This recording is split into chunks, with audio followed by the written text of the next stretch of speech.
Hello, this is Dr. Ga with a tutorial on creating the control chart for the Unit 5 individual portion in MGT 656. You will be able to find this table in the online course room under the course resources. It's the Unit 5 times. Notice that I have the check-in tab open. There's also a check-out tab. So these are the numbers that came from the assignment itself. You're going to want to decrease the amount of time when you present this in your paper because the idea here is that you've improved the times.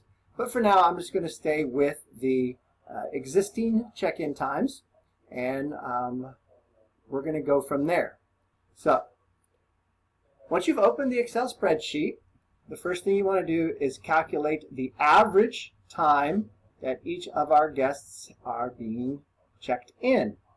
So click on the box at the very bottom of the column of time data.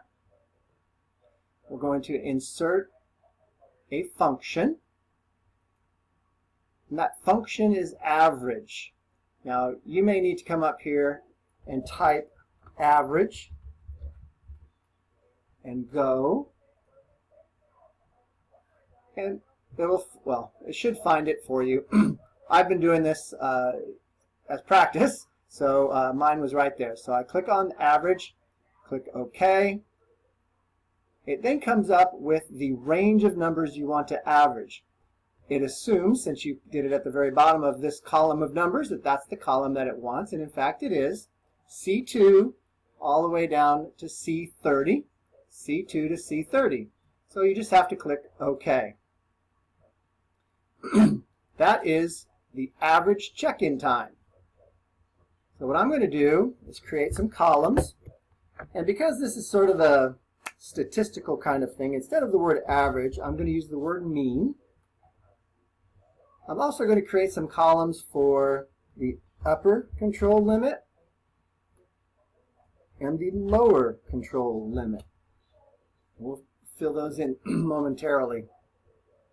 So for the mean column, we're just going to take this number down here, the 291, just enter it in, and then take your cursor, and notice it's got a big white plus sign. As you get close to that corner, it changes to a little black plus sign. Click on that cell, drag the number down, and boom, it populates every single row with the mean or average. Now, there are two ways in which you can calculate or come up with the upper and lower control limits. One way is to have the system calculate it for you, and that ends up being basically 3 sigma or 3 standard deviations from the average, both above and below the average. Well, for the purposes of this control chart, we don't need to do that, because what we want is to establish our upper and lower control limits based on our customer needs.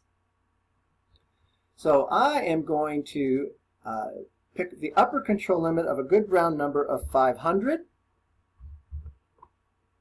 And I'm going to do the same thing, changing the cursor from a big white plus to a little black plus, and dragging it all the way down. That will populate all of those cells. And then for our lower control limit, I'm going to pick a good round number like 123. No, that is not a good round number, is it? Same thing, we're going to drag down and populate those boxes. So now we have all the data we need. We have our times, our average or our mean, our upper and lower control limits. Now all we need to do is create a control chart. Highlight all of the information, including the headings. Go up to Insert, and we're going to go over here under Charts, and we're going to insert from line or area chart. In this case, we're going to insert a line chart. And we're going to pick this very first line chart. And there you have it, a control chart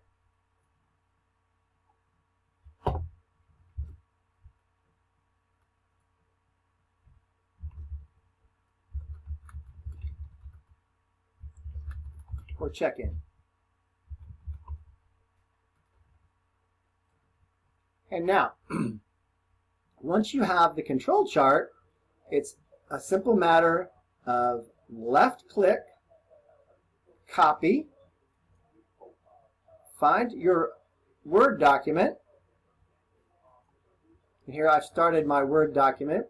I'm going to paste in a picture of my control chart. And there I now have embedded right into my Word document a control chart, all done in less than 6 minutes.